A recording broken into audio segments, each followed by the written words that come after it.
Hi, this is Jess Given with Given Design Group, or GDG Healthcare Architects, here today to talk about the A13 Advisory Guideline as a tool for hospitals to meet their NPC compliance.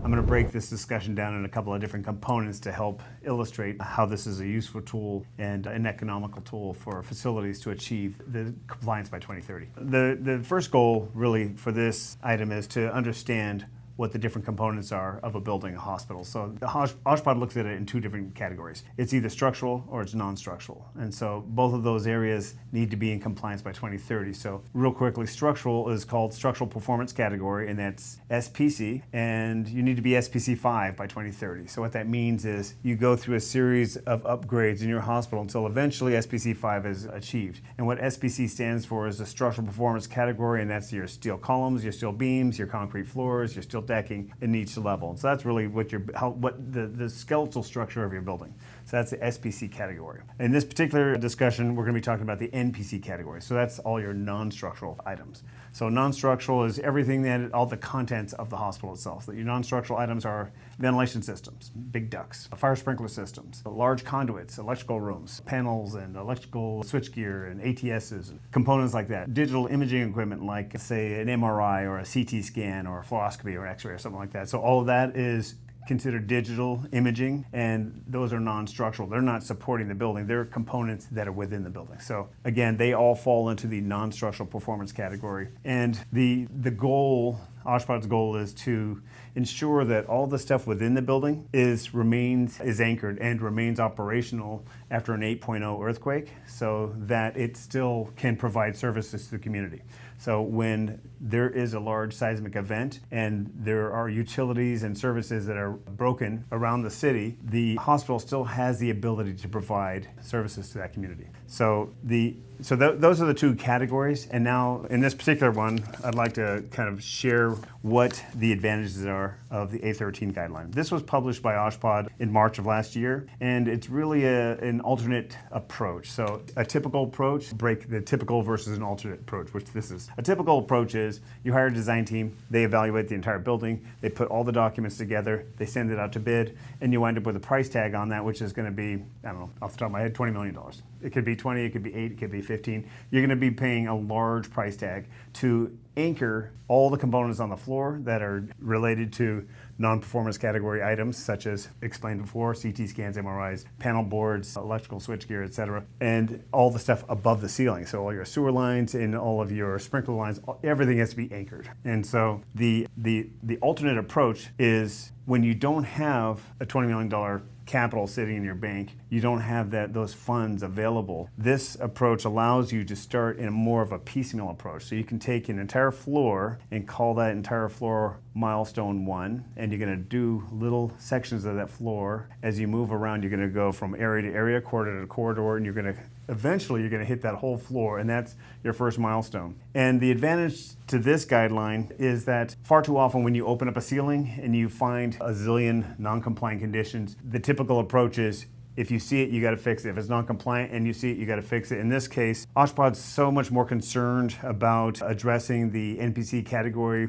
and meeting the deadline that their approach is, let's just focus directly on all the seismic bracing that's required, and items that are discovered during the process of construction that are non-compliant, they can be documented. In fact, they should be documented so the facility can go ahead afterwards, maybe under maintenance, and they get this fixed. So let's say it's cables laying on T-bar, that's a non-compliant condition. Say it's low voltage cables or conduits penetrating a fire-rated wall and there's no fire stopping, that's a non-compliant condition. It's not related to NPC work, but it should be noted so that the facility can go ahead and fix it. It won't slow the project down, which is a huge time saver, because the biggest component of any of these projects is dealing with all the non-compliant conditions. So it does help accelerate this process. Not all you're dealing in the contractor and the facility, all they're dealing with is identifying what's above the ceiling and what's on the floor. The visible stuff is easy. It's the hidden conditions that always bite you. So once you open up a ceiling and you see large ducts, you see large cable trays, you see sprinkler lines, etc.,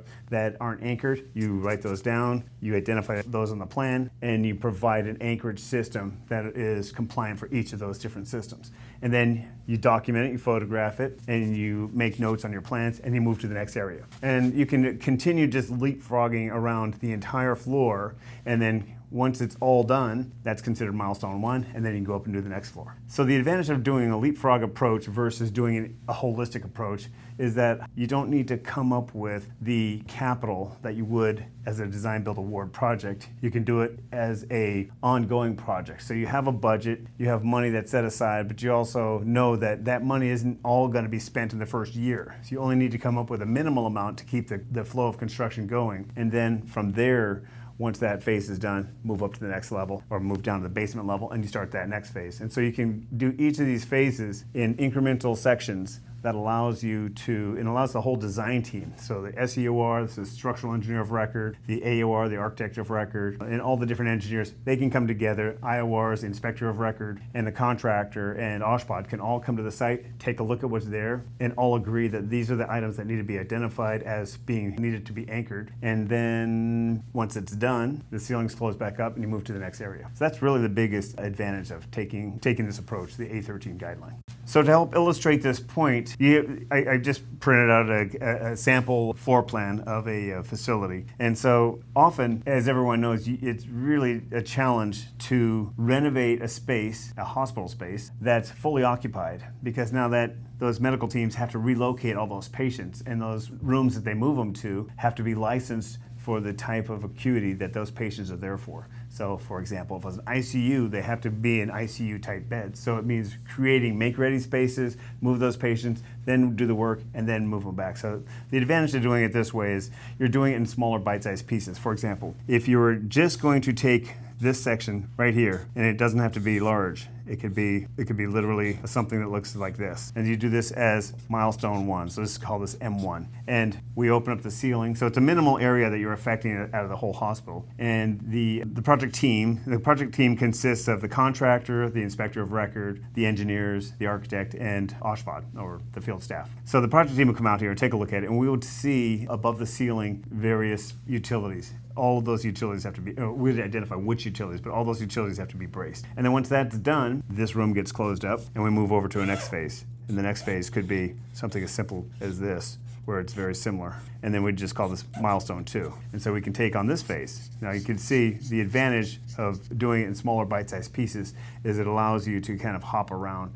And say, for example, this is a really hot bed. It could be an emergency department. So let's just say this part right now is not available until some other services are available elsewhere on the campus. So they can do those, they can temporarily perform those services in a different building. So then when it does become available, then this phase right here would be M3. And they don't have to be sequential. M3 could be all the way over here too as well. So there's no rules about what you take on. So let's just say we call this one M3. And then all this work takes place and it's done. The goal is to get the entire floor plan done. But it's like doing it in small enough pieces that it has a minimal impact on the operation of that hospital. Thank you.